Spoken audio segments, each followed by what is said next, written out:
Okay, let's go ahead and get started. Welcome to everyone. My name is Matt Caddo with the American Kratom Association. Thank you for joining this webinar tonight under these circumstances. Fairly unique in that we have never had a ban since Rhode Island back in 2017. And we're going to discuss a little bit about why that condition exists as we get into this discussion. But we wanted tonight to be a discussion about how we can effectively respond as best we can in order to try to convince the governor that there is a good basis for him to veto this bill and to consider appointing an independent commission that would look at the safety profile of kratom so that we would get a fair evaluation from the science about what the actual circumstances are. And so we'll discuss that a little bit too. I know it's late for some of you. I saw some of the complaints on the Facebook chat boards, and there's no perfect time ever for these kinds of meetings, but we deeply appreciate everyone that's here.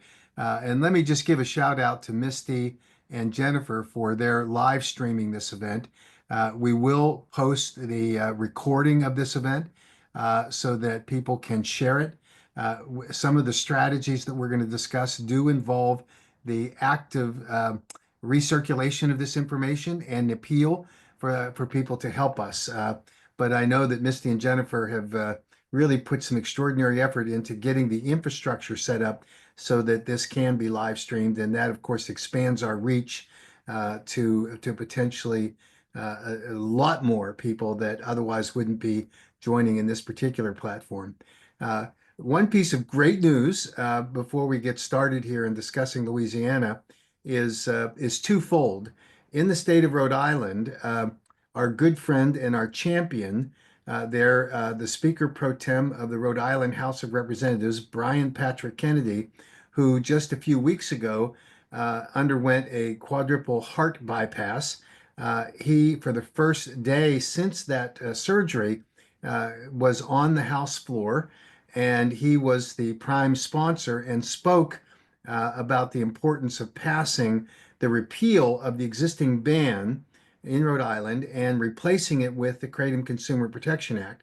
And while we have negotiated with the governor over the past year in order to get to a piece of legislation that he would support and not veto, we still had substantial detractors in the form of a pharmacist who's a member there, and of course, all of the cast of characters that we have come to expect and understand are going to complain about this in the addiction recovery community because they obviously view Kratom to be a competitor to their particular reimbursement stream for the FDA-approved drugs that are used in those addiction recovery centers for people to rehabilitate. And that's just a financial incentive of what are you going to do? But when the vote came down, it was 40 to 23, despite that strong opposition. And now it is going over to the Rhode Island Senate, where we expect to get a similar action. And without any amendments to that bill, the governor has committed to sign it because he was an active participant along with the departments in the government there in Rhode Island who actually participated in their input into the language of the bill. So this is one of those situations where if we were going to look at it objectively, it would not be the way that we would want this bill written, but it is sufficiently protective of kratom consumers and lifts the ban that we wholeheartedly support it and look forward to its passage and eventual signing by the governor. And that, of course, will excuse me, be a great step forward for us and offsetting potentially what has happened here in the state of Louisiana. We have not had, as I mentioned earlier, a ban that's been enacted by any state in the United States on kratom since Rhode Island did it in 2017. And they did it at the behest of the FDA with the disinformation that the FDA was circulating at that time, encouraging all states to enact bans. And only 6 took the bait on that and actually completed it.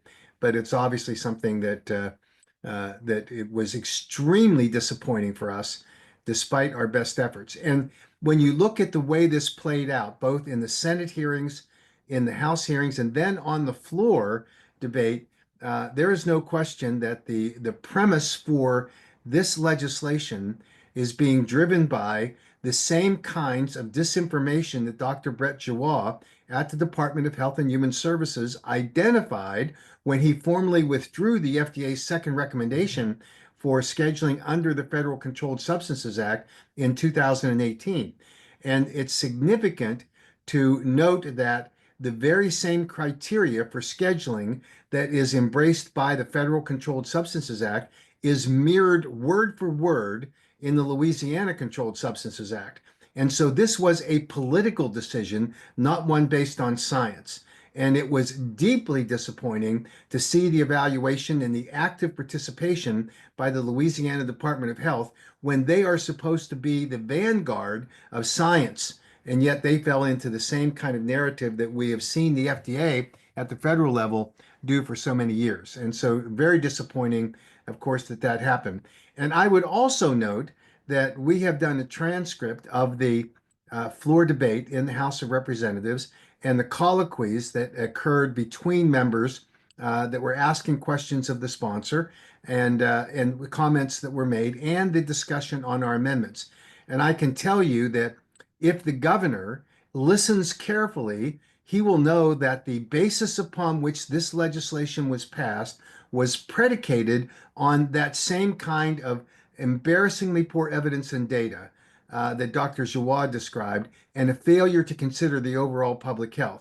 They have criminalized 325,000 plus Louisiana residents who are kratom consumers with this action. And so obviously it is something that is of deep concern to us here at the American Kratom Association. We did everything that we could possibly do to try to influence these decisions. And I will tell you that the Global Kratom Coalition and the Botanicals for Better Health and Wellness worked in concert with us to attempt to thwart this effort. But this thing was baked from the start, and we obviously didn't have much of an opportunity to have input in the process the way that it was ramrodded through. That being said, we have a couple of options. One is that we can take legal action to litigate this. It is a very narrow pathway to do that, where the courts would generally not favor trying to override a legislative decision. But if there are ways that we can analyze that procedurally there were errors made, then the opportunity might exist for there to be a TRO filed and subsequent evaluation of the legislation that might help us. But that's something we're exploring. It is a very risky and a very expensive process to go through. But we're talking here about a ban for those 325,000 plus people that if we have to protect them and can protect them, we ought to try every avenue. We have currently at the kratomprotectors.org/Louisiana website a petition that is up where we're asking the governor to veto this bill, and we will provide to him the basis for doing so. Now, the issue at hand is that the governor had the bill delivered to his desk this afternoon.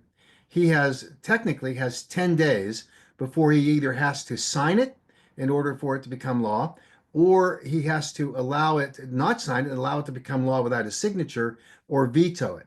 But that's the length of time that is the maximum time he could sign that bill tonight, and we would be essentially cooked.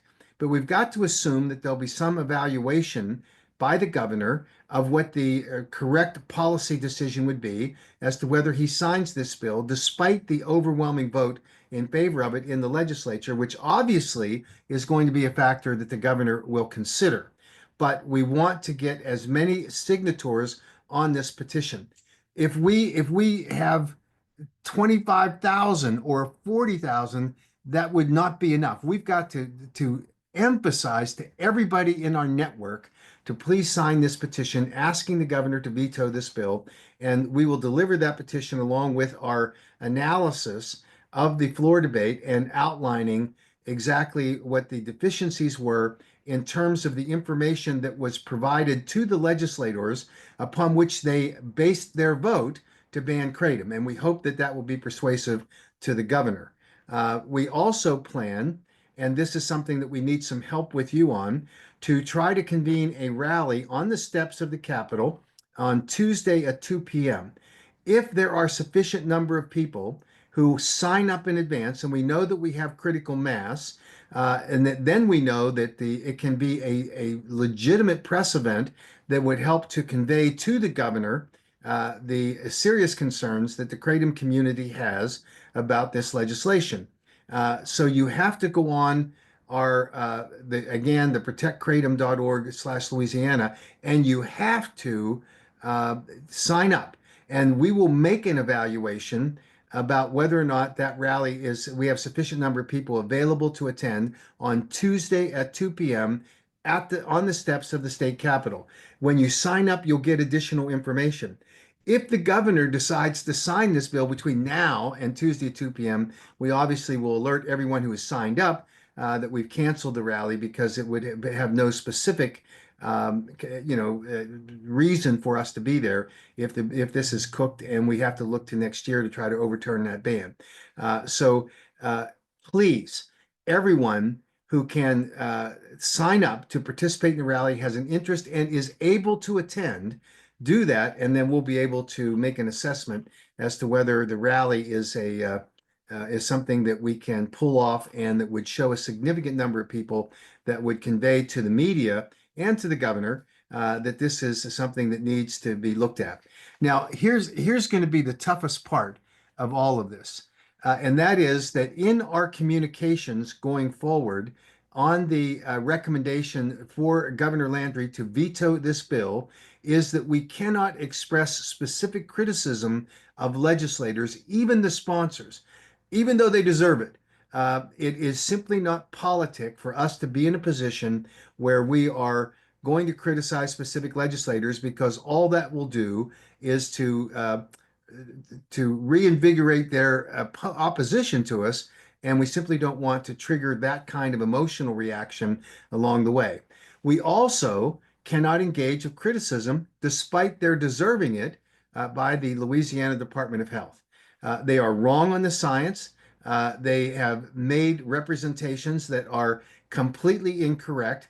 But again, they work for and are part of the executive branch, and the governor will not take kindly to the criticism that we would level against an agency that he oversees. So we've got to be very careful about the description, and everyone should be very careful in your communications with the governor not to be pointedly criticizing specific legislators or the legislature in general, nor the Department of Health in this, but rather stick to the question about whether the correct policy decision was made in this particular case.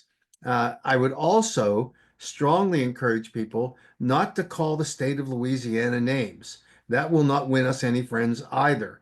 I have already seen some commentary saying it's a backwoods state. What did you expect? And that kind of very negative characterization of the state of Louisiana will not serve our purpose now, nor will it for the future, because as we are doing and in the process of seeing it play out in Rhode Island, there are opportunities to overturn a ban. And if the governor does sign this, we're going to be back next year fighting to get that's Louisiana's ban on kratom lifted, and hopefully because it will be a more informed judgment.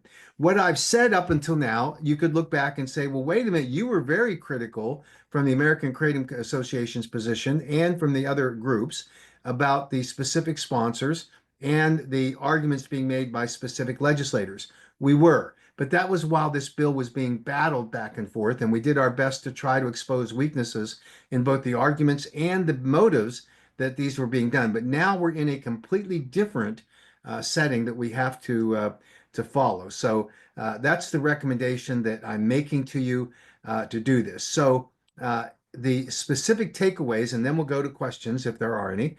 The specific takeaways are, number one, if you will go to our website and sign the petition and get everyone in your social media networks to sign that petition. So we need as many people as we can. And secondly, to go to the website and sign up to tell us whether you can participate in person at the rally. We need to have a head count to determine whether or not it's a viable strategy for us to hold that rally as we go forward. So that's the key part of that. And in the chat, you will see the actual link to the website that I'm talking about. It's protectkratom.org/Louisiana, and you can access both the petition and the sign up for the rally. This I cannot even tell you how critical this is, that we try to fight back here in Louisiana, and you know these are always tricky things. We sometimes we win and sometimes we lose. We haven't lost in a long time, and this is a good reminder that we cannot let our guard down. We cannot rely on other people to do this. We can't have the fatigue that we've seen set in over the last couple of years, nor can we have the complacency dictate going forward that we've seen where some people say, "Oh, well, we always win." This is a wake-up call of enormous proportion, and we can't afford to let this decision by Louisiana, if the governor signs it, to become the predicate for pharmacy boards across the country and other states to be empowered in order to pass these bans. So this is critically important for us as we move forward. I'll go to the questions and answers, and we'll get through these, and then we can have an open discussion. If anybody wants to, just rather than ask a question, we can describe, exactly maybe some of the strategies. Adam asked, guess we know how they do things in Louisiana now. Yeah, we do. Do we know how much pull these lawmakers have with the governor? Uh, I'm going to assume, for the sake of argument, that they have significant pull. And I think that the overwhelming vote, which is veto proof, is going to compel the governor to sign this bill, unless we can convince him that the information that was relied upon by the legislators was incorrect and therefore warrants the appointment of a special commission in order to study the safety profile of kratom. So that's our pathway. It is a narrow pathway. It is one that has significant odds against it, but is one we have to play out in order to make this work. Misty asked if they can do a super motion like Colorado did. This legislative process is now concluded. It is with the governor. There are no legislative options that can be applied here. They're going to look to whether the governor vetoes this bill. And if he does, it is likely the legislature will try to override the veto. And that is going to then depend on whether there's an acceptance of the argument that we're asking the governor to embrace, which is that there was inaccurate information that was used. So that's essentially where we are. Daniel asked, where does the 325,000 figure come from? Excellent question. There was an assessment made in a research project done by Oliver Grundman and other researchers. Oliver's with the University of Florida, and they did an assessment of the number of people who have used kratom. And among the adult population in the United States, they estimated there was a 9.1% utilization of kratom. We then took the adult populations in each of the states, allocated across that 9.1%, and based it on the state populations, and came up with an estimate, and that's what it is an estimate because we don't have any specific sales data, that there are 325,000 some odd people that are kratom consumers in the state of Louisiana. Based on conversations that I've had with vendors, we think that's a pretty good number. It could be a little higher, a little lower, but I think it's a good estimate. Misty asked, what happens if HB 253, which is the KCPA, were to pass? Well, then that creates a real problem, but there doesn't appear to be a pathway to get it extricated out of its current hold pattern in the Appropriations Committee. But if it did get out and it did get passed, then the governor could make a choice, and he couldn't obviously sign both.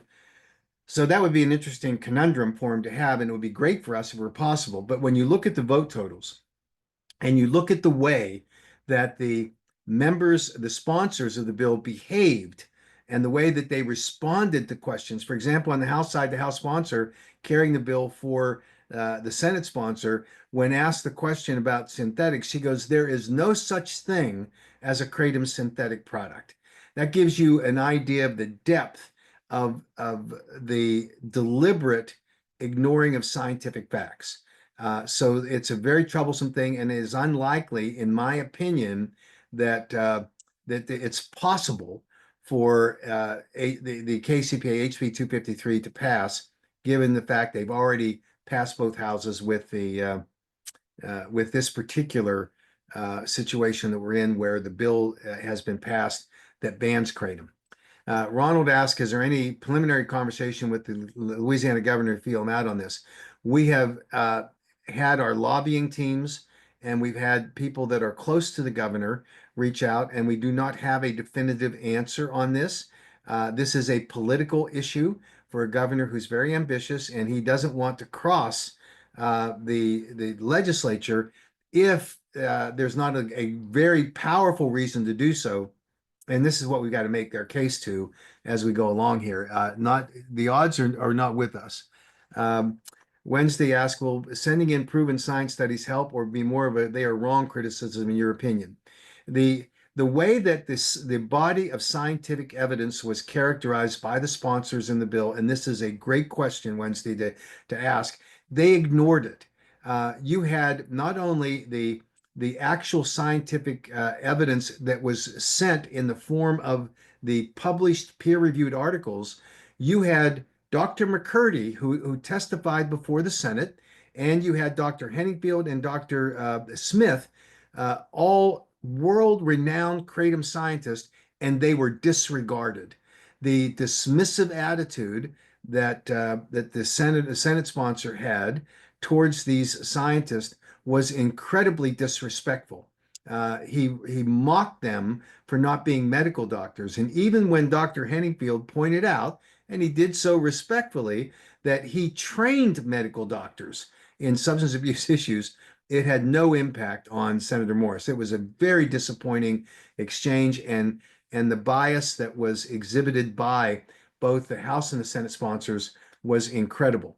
But I think that building a record, and in this case, providing to the governor, which we're going to do, the peer-reviewed published articles with a commitment that we will support a independent commission receiving testimony from these world-renowned scientists, hopefully will persuade the governor that he should accept that option. But I think it's one of those things where now we're building the legislative record as opposed to trying to persuade members who've already made their decision along the way.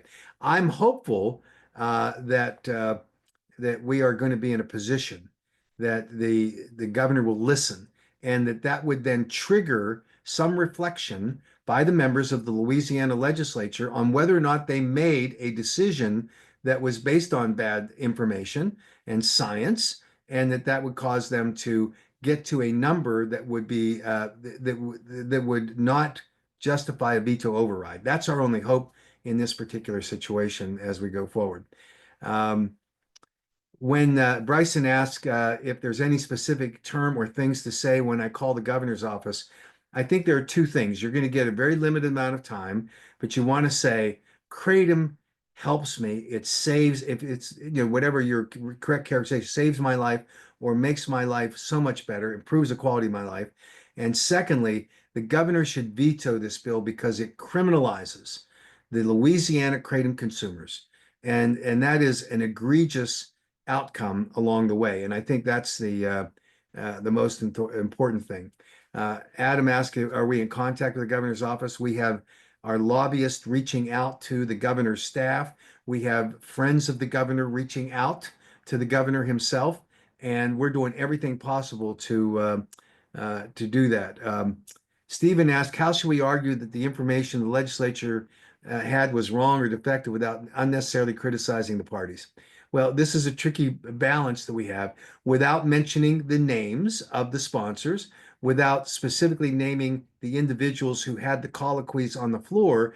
We simply say that there's one thing in this whole equation that is instructive, and that is we haven't had a ban in 9 years.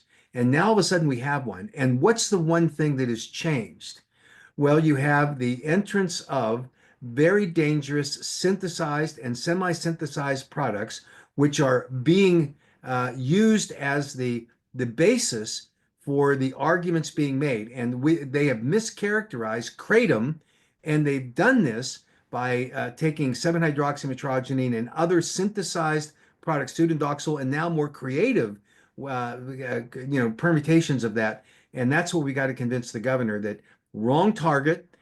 This was all based on synthetic products and the correct way to do this. And we think an independent commission would identify and be able to recommend specific strategies against those things.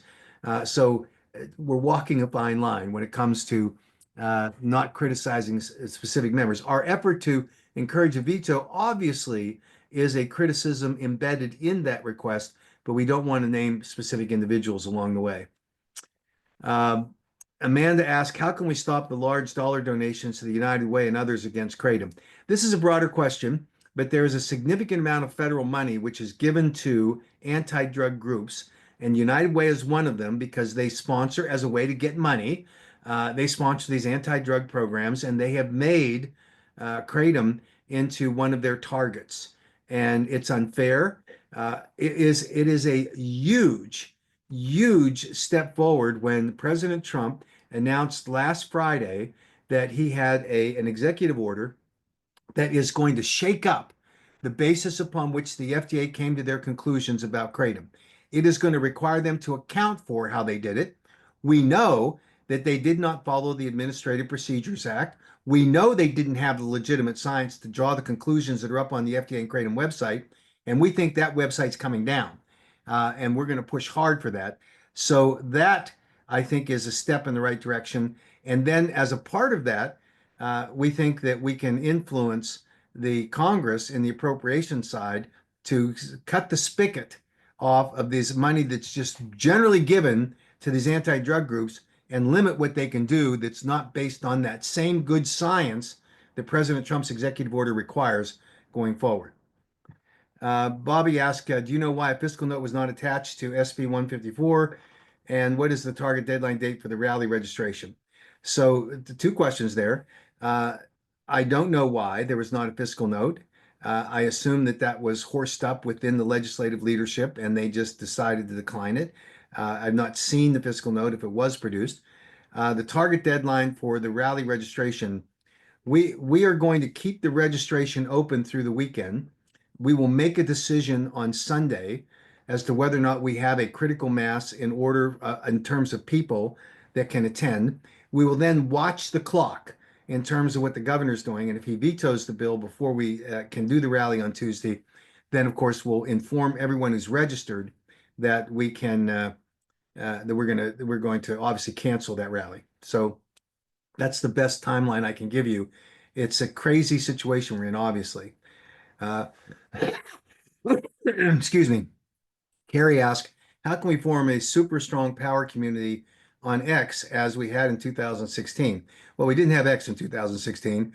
We had one of the most amazing grassroots organizing kinds of activities known to man. I mean, you had vendors who were unified, who were informing their customers how they had to sign the petition on the We the People petition on the White House website, how they had to contact their congressional people and ask them to sign the letter that was going to the DEA telling them not to schedule kratom.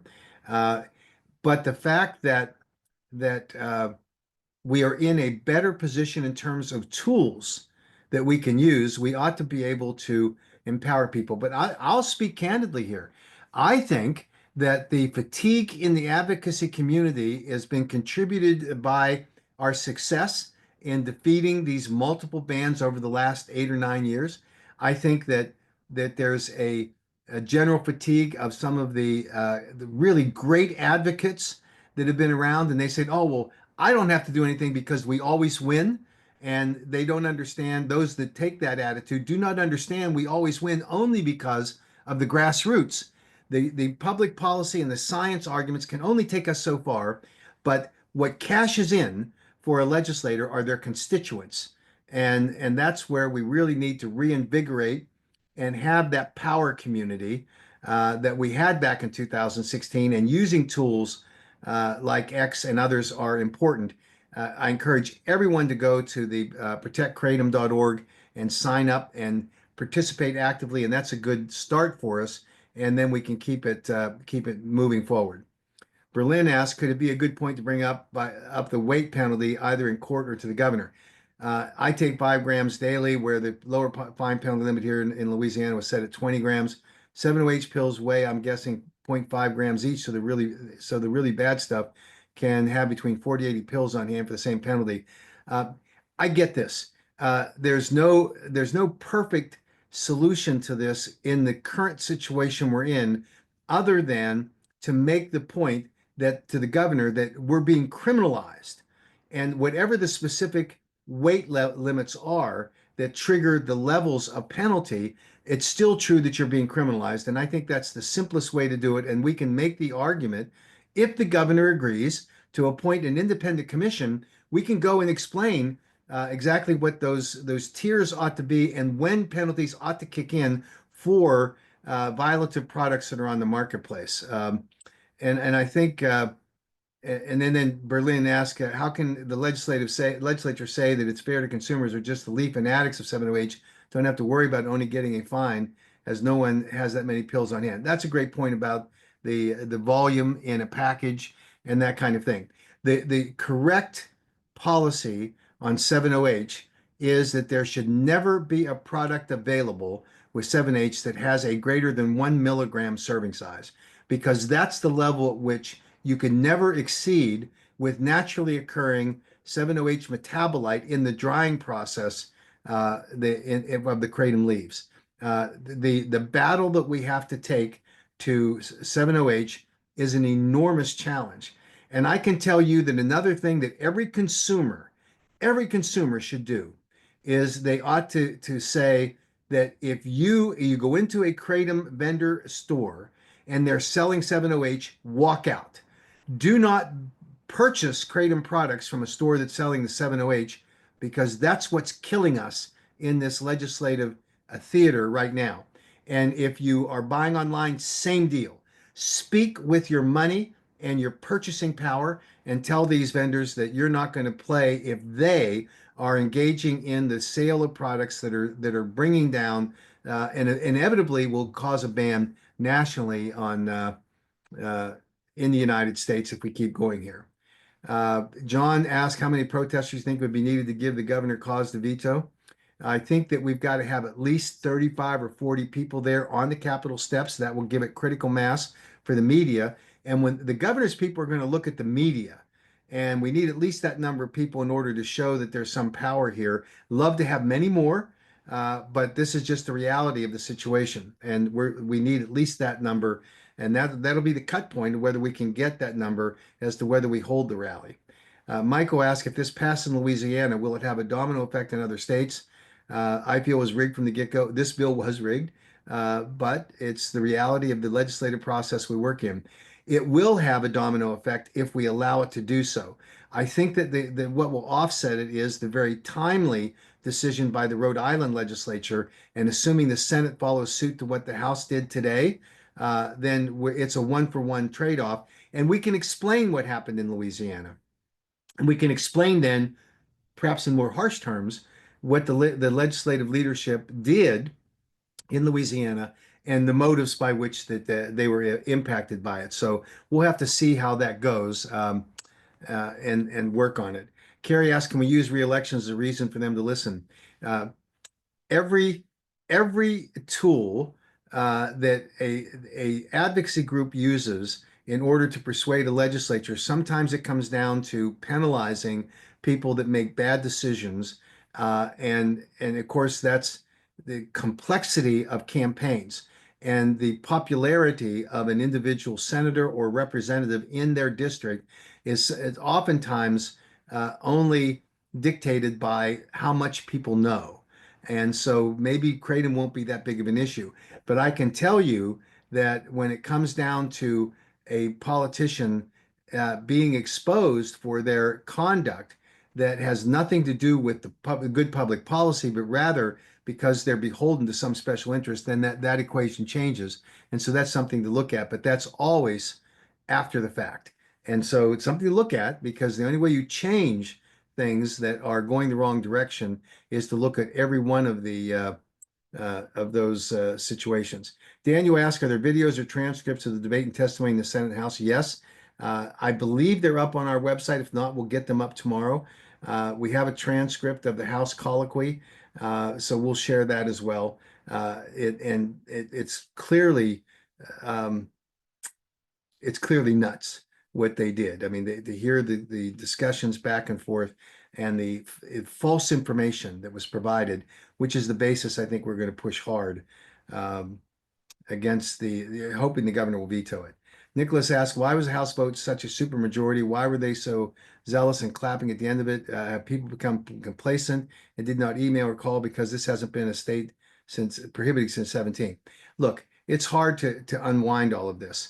We know that the Louisiana Department of Health partnered with these addiction recovery centers to make this recommendation, so they had what they thought was good science on their side. They were wrong, but it was false science. And then you had a couple of impassioned members who believed that they had constituents whose families were impacted by what they believed was a kratom death. And that, of course, is why we have to educate these legislators. And it is going to have a horrible effect on us. We're going to have to be digging out from state pharmacy boards and from other states that will try to mirror what they did in Louisiana. So we've got to build as strong a legislative record as we can. Uh, and uh, and there's no question, I think there's a level of complacency, but I've got to say that we rallied. Maybe it was too late, but we ended up getting a lot of calls and emails into the offices, but it didn't have the impact. So maybe this thing was baked before the legislative session, and we just got caught in the vortex of that. But we will learn from this, and we're going to obviously redouble our efforts going forward. And uh, this is as good a wake up call as we can get, and we're going to have to respond to it. And there's no question. Misty says we don't need more Marshall Prices or Shana Browns. We don't. We don't need a criminalized situation. We also don't need a black market, because what Louisiana did is instill into that marketplace a black market of completely and totally unregulated drugs. And they are going to be kratom products that are so bad because they'll accept the risk, where legitimate vendors are not going to be marketing their products in the state of Louisiana because of the ban and because they act and play by the rules. Um, so kratom consumers will be criminals if they travel through Louisiana, correct? Yes, if they have the volume of kratom that exceeds what the limits are, they will absolutely uh, be subject to those penalties. Bobby asked, are any veteran groups that you may know of that reach out to the governor? We're fully on that. John Shinholzer is on here. He's a Marine. We've got plenty of veterans. We're going to be throwing the kitchen sink at this, and so we'll definitely do that. But the best veteran is a Louisiana veteran, and that's where we've got to identify and have those individuals contact the governor along the way. Carrie says, I'm not for kratom in its natural form, not all these Mitra 7 products I see filling the shelves of shops. Well, here's the fact. A properly formulated and adequately labeled kratom product, if it meets the GMP standards and product formulation standards, meaning that it uses extracts, food grade solvent extracts. So you don't have a super concentrated product, and you don't have a product that has a lot of the artifacts of a impermissible solvent in the product that makes it chemically unsafe. You should be able to be on the marketplace. Now, there's arguments that can be made about some products that push the envelope. I think the issue is it doesn't matter where you buy kratom or what form it comes in, if the product meets the standards for FDA approved guidelines for GMPs and product formulation standards embedded in what we call our Model Kratom Consumer Protection Act. So I think that's something that we just have to concentrate on and try to push. Dustin says, if these representatives were so blatantly and intentionally disrespectful to the experts and their citizens, why can't they be met with the same energy? If they can criticize their own citizens but can't take what they dish out, they pick the wrong job. I agree with you, Dustin. There's no question about that. And now the question is, how do we manage the debate in this period of time when we're trying to convince the governor to veto this bill? And I was only suggesting that it will not profit us to be super critical of individuals or the agencies, but rather talk about the bad science that was articulated and upon which the governor can evaluate and say, hey, these legislators received bad information and they simply did not understand that the information they had was incorrect or insufficient. Uh, Kurt says it might be a good strategy to mention the number of states that have chosen regulation as part of our message to the governor. It absolutely is. We've got the draft of the letter. We're going to point out that 17 states have passed the KCPA. We'll point out what Rhode Island just did today. That'll be very good in terms of approaching that. Um, and Bobby says, being the governor of Lander is very close to Trump, he should veto it because of Trump's executive order. From what it seems, we should try to rally Trump.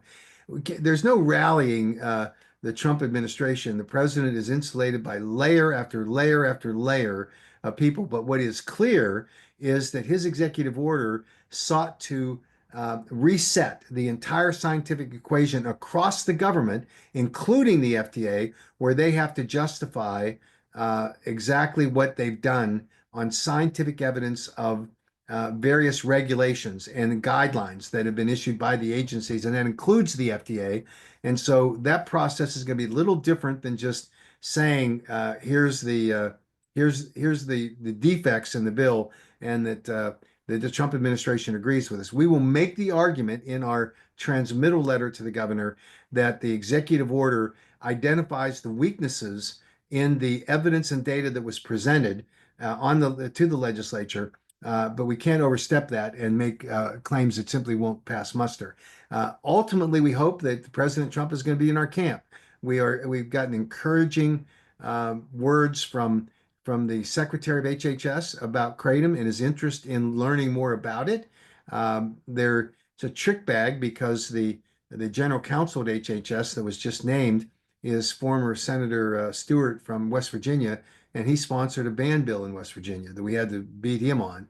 So these are not easy things sometimes to sort out. Um, Carrie says donations are greatly needed to fight going forward. Monthly donations, hopefully some match donations, will be a huge factor in our success.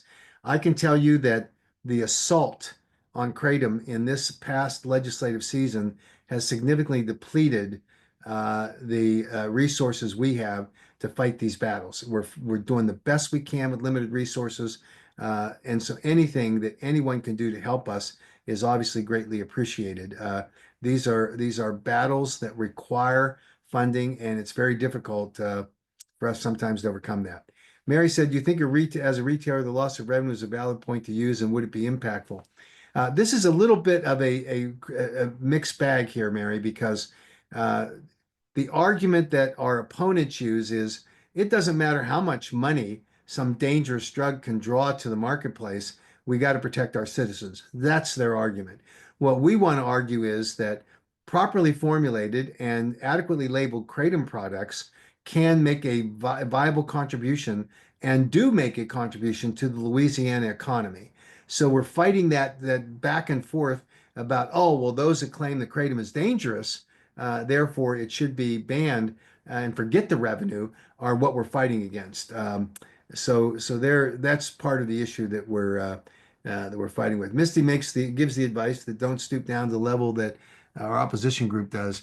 I agree with that. I mean, you see what the unhinged kind of statements that are made by the anti-kratom forces and the absolute false information that they provide. It's heartbreaking, but we can't stoop, as Misty correctly points out, to that level. So that's something that we're obviously having to work with. I shout out to Kurt Bramble, by the way. He made a comment here. Kurt's recovering from heart surgery as well, and is a champion and a warrior for us, and we wish him well on his recovery. I think he'll be back in the saddle here pretty quickly, and back on the road with us fighting it. But Kurt, thank you very much for your being that champion along the way.